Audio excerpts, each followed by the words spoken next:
Hifza Arshad explained the main human part. Assalamu alaikum. My name is Hifza. I read in class 9th. I explain the main part of a human body is heart.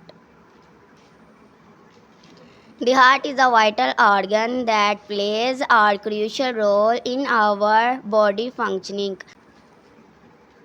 The heart is a vital organ that plays a crucial role in our body functioning.